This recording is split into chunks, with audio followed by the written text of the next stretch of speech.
Oke, konten kali ini kita akan membahas sedikit review terkait dengan pertandingan Indonesia melawan Palestina dan juga sedikit informasi terkait dengan kedatangan Messi ke Indonesia kayak gitu. Oke, yang pertama aku harap kalian nonton sampai akhir juga agar kalian paham poin yang ingin ku sampaikan karena kalau setengah-setengah takutnya nanti kalian itu menjadi haters gitu. Kalian dapat poin setengah-setengah jadi tidak sampai apa yang ingin ku sampaikan kepada kalian gitu, oke? Nah, yang pertama kita masuk terlebih dahulu kepada review pertandingan Indonesia lawan Palestina gitu. Aku pribadi gitu loh, secara pribadi lebih suka kalau disuruh pilih Luis Milla atau Sintayong, aku lebih milih Sintayong gitu. Mungkin secara strategi Sintayong mungkin Luis Milla mungkin lebih bagus dari si Sintayong gitu. Cuman secara ketegasan, secara motivasi, secara motivator, rasaku Sintayong jauh lebih tegas dari Luis Milla gitu loh. Karena yang pertama, kenapa aku bilang demikian? Secara fisik pemain gitu loh. Dia tahu pemain kita itu cuma bisa bermain selama 10-20 menit di awal-awal dia datang. Jadi maka dari itu dia genjot lah pemain-pemain ini agar bisa bermain ya at least 70 menit secara henti yang lari terus gitu ya. 10-20 menit lagi kan ya tinggal bertahan aja kalau kita sudah unggul kayak gitu. Nah, dan juga yang lain dengan cara itu dia berpikir kalau dia ingin ngepres pemain-pemain ini untuk memiliki stamina yang kuat, tidak bisa memanggil pemain di atas umur 30-an. Maka dari itu kita lihat timnas di tangan era Sintayong rata-rata umurnya mungkin 25, yang artinya secara otot, secara fisik, secara pikiran, secara visi masih bisa dilatih. Berbeda dengan pemain yang sudah umur 30-an yang egonya gede, yang nanti kalau ditegur itu tersinggung dan lain sebagainya kayak gitu. Maka dari itu aku cukup tertarik dengan Sintayong gitu loh. Makanya di era Sintayong inilah aku cukup sering nonton timnas Indonesia. Di era sebelumnya aku cukup jarang gitu karena aku tahu mainnya ya gampang kelelahan, bermainnya banyak-banyak long ball kayak gitu. Nah, kalau kita kaitkan, terus pertanyakan apa kaitannya dengan laga lawan Palestina? Kaitannya adalah terlihat bahwasanya pemain-pemain, ya secara postur kita kalah tentunya dari pemain Palestina. Cuman secara fisik kita masih bisa bersaing. Kalau aku menurutku pribadi, sampai menit 70-80 pemain Indonesia itu masih bisa lari, masih bisa ngepres, masih bisa buka ruang kiri kanan, masih bisa kombinasi gitu loh. Nah, itulah yang menurutku kenapa Sintayong itu menurutku ya kasih kontrak minimal 5 tahun lagi deh, suruh dia bangun tim ini gitu loh, dengan dirtek yang kabarnya adalah Joachim Low atau whatever siapalah, suruh mereka kerjasama untuk membangun sepak bola kita yang lebih baik lagi kayak gitu. Nah, kalau kita lihat laga tadi malam secara babak pertama itu aku cukup menarik dengan permainan Indonesia gitu loh. Banyak ketika mereka di press pemain itu turun kayak Kambuaya turun, siapa lagi? Dimas Derajat juga sering turun, terus siapa sih nak? Marcelino Ferdinand sering turun, yang artinya ketika mereka di press, pemain yang di press ini memiliki 2 sampai 3 pilihan pemain untuk dioper. Nah, itulah yang terjadi pada saat atau Mark Locke juga turun kayak gitu. Yang artinya ada pilihan pemain ketika mereka merasa di press kayak gitu. Nah, pada saat momen-momen itu kan ada momen di mana kayak pemain Indonesia itu di press, cuman pemain lain itu bisa ngoper dengan satu sentuhan gitu. Ya hal-hal kayak gitu kan harus diperbanyak di sepak bola kita gitu. Karena kalau kita main 1-2 sentuhan gitu loh, pasti pemain atau pertahanan lawan itu bisa dieliminasi dengan sendirinya. Berbeda dengan kalau kita gocek-gocek kiri kanan gitu loh, dribbling-dribbling kiri kanan, yang artinya satu orang yang bawa bola pasti akan ada 2 sampai 3 orang yang ngepres. Iya, kalau pemainnya itu tahan akan resistensi ya. Iya kali pemain Indonesia ada yang kayak Neymar, Messi, kayak Ronaldo yang tahan di pressing ketika membawa bola. I don't think so ada kayak gitu. Mungkin ya kayak Marcelino Ferdinand mungkin bisa lah sedikit-sedikit untuk mengatasi pressing tinggi dari lawan gitu. Itu pun karena lawannya Palestina. Coba nanti kita lawan Jepang selesai juga itu barang kalau kita bermain secara individu. Tapi coba kita bermain secara tim kayak akhir-akhir babak pertama kan Indonesia sering melakukan kombinasi. Artinya pemain itu tidak, ya memang masih ada yang egois, tapi ketika di kotak penalti kita sering melakukan yang namanya kombinasi 1-2 kayak gitu. Nah, kalau aku disuruh memilih satu pemain yang sangat mencolok tadi malam, kalau aku lebih memilih Marcelino Ferdinand gitu lah. Mungkin Mark Klok mainnya bagus kayak gitu. Kayak Arhan main juga bagus. Atau Elkan Bagot main bagus. Cuman aku lebih memilih Marcelino Ferdinand karena menurutku ini pemain masih muda. Memang secara visi memang masih bisa ditingkatkan lagi kalau dia sering bermain. Tapi dengan usia dia 21 tahun, dia bermain dengan ya kasarnya senior-senior dia lah yang ada di timnas itu. Dia bermain tanpa beban. Kelihatan ini pemain mentalnya sudah terbentuk. Memang yang harus diperbaiki ya mungkin visi dan fisik dia juga yang harus diperbaiki. Terbukti bahwasanya Sintayong sering memanggil dia baik di timnas junior maupun senior sekarang. Tapi dia juga membuktikan, artinya kepercayaan yang diberikan oleh Sintayong dibalas lunas oleh Marcelino dengan penampilan yang bagus juga di lapangan kayak gitu. Nah, setelah masuk ke babak kedua gitu loh, penyakit MU muncul. Penyakit timnas Indonesia itu muncul kayak gitu. Ya, bermain long ball nggak jelas, bermain umpan-umpan panjang nggak jelas gitu. Artinya secara fisik enggak gitu. Cuman secara kepercayaan diri untuk memegang bola itu tidak ada gitu gue bilang. Mungkin memang mungkin banyak faktor gitu. Mungkin temannya yang lain itu di press, jadi pemain itu tidak berani atau tidak mau mengambil resiko untuk passing ke temannya yang lain yang sedang di press gitu loh. Itu satu. Yang kedua, secara tim, secara organisasi juga belum matang gitu, karena memang ya kualitasnya memang tidak seperti tim-tim Eropa. Tapi kan kita punya hal lain, kita punya apa? Kita punya kecepatan. Seharusnya itu yang diandalkan kalau kita punya sesuatu gitu. Karena pelatih dan pemain yang baik, yang bagus itu adalah pelatih ataupun pemain yang bisa memanfaatkan kelebihannya gitu. Nggak bisa kita main kayak Manchester City, nggak bisa kita main kayak Bayern Munchen main dari kaki ke kaki, karena kualitas passing kita itu tidak seperti mereka gitu. Kualitas passing mereka mungkin 90% itu nyampe bola ketika mereka passing gitu. Ngerti nggak? Jadi kelebihan kita bukan di situ. Kelebihan Indonesia itu adalah kecepatan dari sayapnya gitu loh. Kecepatan ataupun kegesitan dari pemain-pemain sayapnya kayak gitu loh. Tapi di laga tadi malam, khususnya di babak kedua, itu banyak long ball. Aku bingung apakah ini memang instruksi dari Sintayong atau pemainnya yang tidak berani menguasai bola atau tidak memiliki kepercayaan diri untuk mengontrol bola gitu. Kalau pribadiku bilang ini adalah pribadi pemainnya gitu, karena aku nggak melihat Sintayong suka dengan bermain seperti itu gitu. Karena penyakit Indonesia dari dulu sampai sekarang adalah satu. Pemain itu merasa long ball-nya itu selalu sampai. Padahal kalau boleh jujur, sorry itu saya kepada seluruh pemain timnas, aku sangat respect pada kalian semua. Kalian adalah pahlawan di bidang olahraga, khususnya sepak bola. Cuman kritikanku adalah tidak ada satupun pemain, bukan tidak ada, kebanyakan pemain Indonesia itu tidak memiliki long ball yang bagus. Kalaupun ia long ball, pemain di depan itu tidak tinggi, artinya mereka tidak bisa menerima bola atas sebaik pemain-pemain Eropa atau back-back lawan kayak gitu. Nah, mungkin yang bisa melancarkan long ball yang bagus itu cuma satu nama, itu Elkan Bagot gitu loh.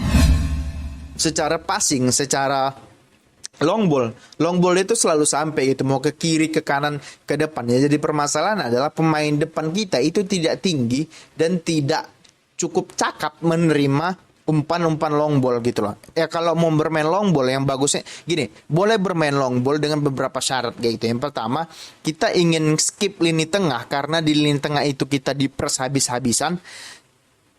Sehingga kita ingin skip lini tengah untuk bermain long ball dan langsung ke depan. Contohnya apa? Seperti golnya Mane ketika lawan Bayern Munchen kayak gitu. Artinya Van Dijk tahu permainnya di tengah itu semua dipres, kemudian dia long ball ke depan,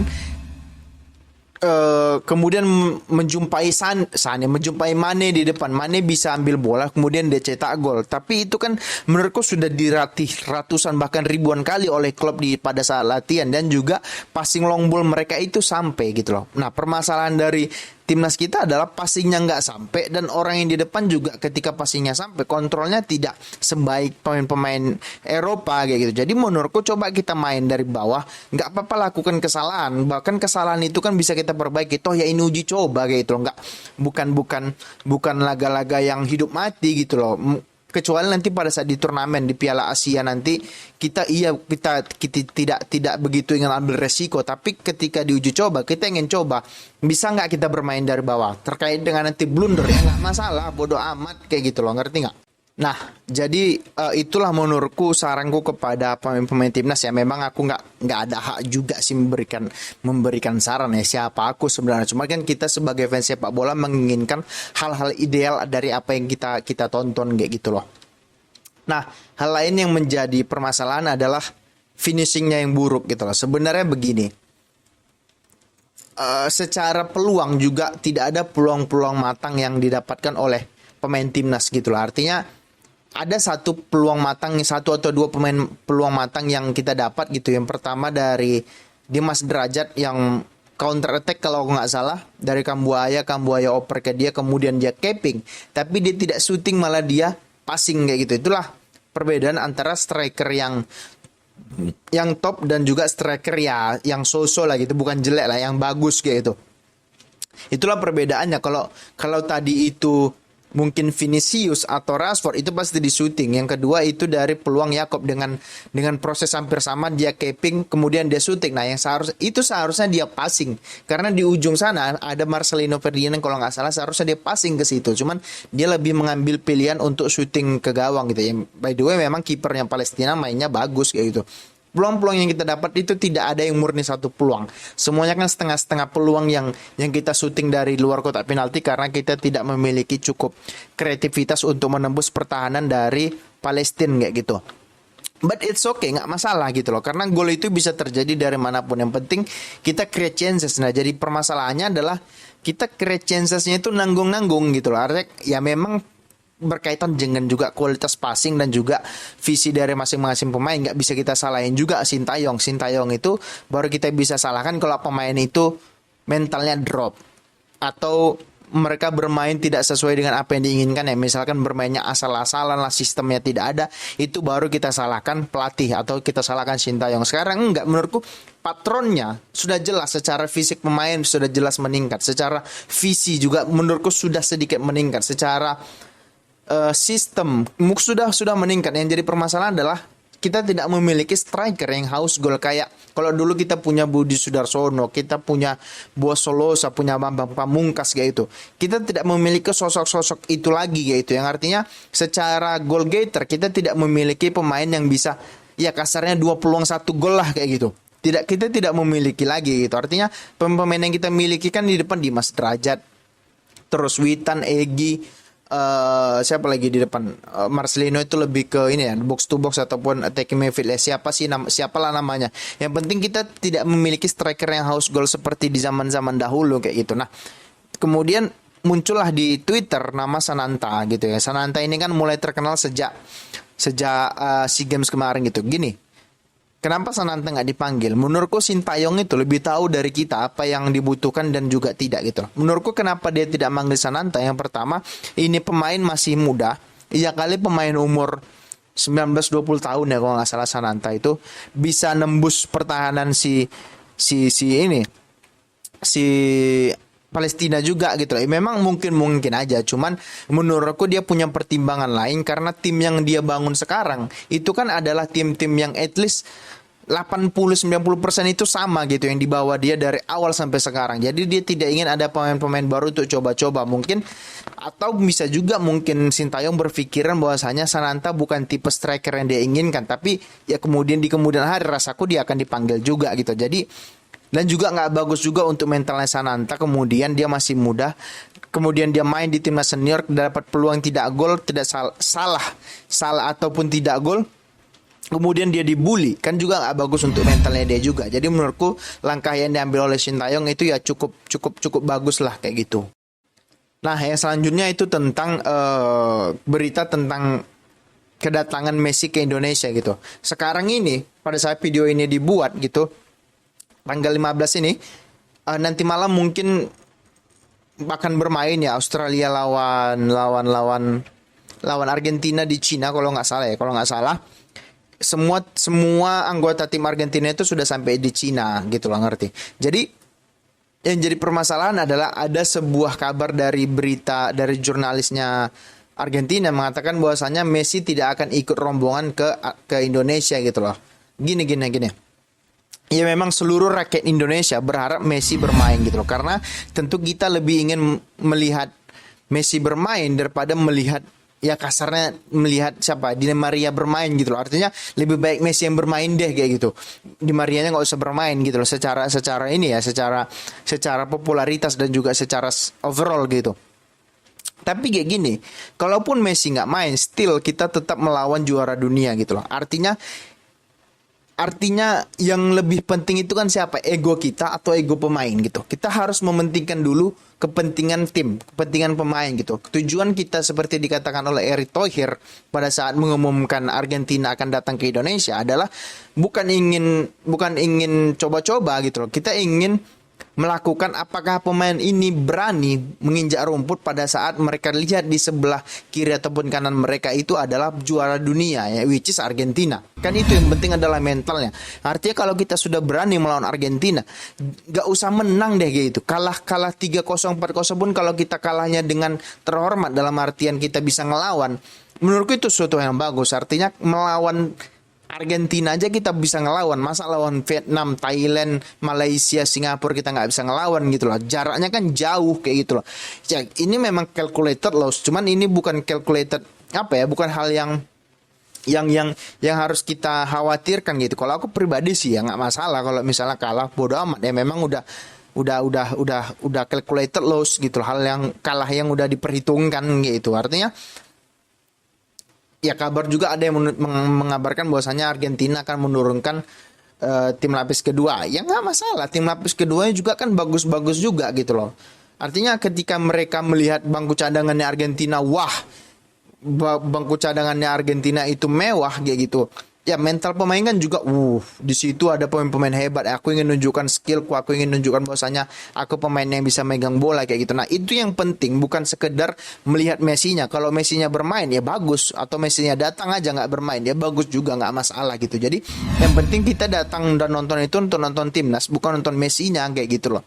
Jadi harus dirubah paradigmanya. Ya memang kita ngeluarkan uang banyak untuk ngedatangin Argentina beserta Messinya, cuman Messinya tidak bermain kan ya agak konyol juga sebenarnya. Cuman kan bukan itu yang ingin kita bangun. Yang kita bangun adalah mental dari pemain-pemain timnas ini. Berani nggak mereka menginjak rumput kasarnya ketika yang mereka hadapi itu adalah juara dunia, which is Argentina kayak gitu. Oke? Itu dulu konten kita. Bagi kalian yang suka silakan di subscribe, di like, di komen. Bagi kalian yang nggak suka boleh di komen. Yang penting komenlah secara beradab, karena kita adalah bangsa yang beradab. Oke, terima kasih dan ciao.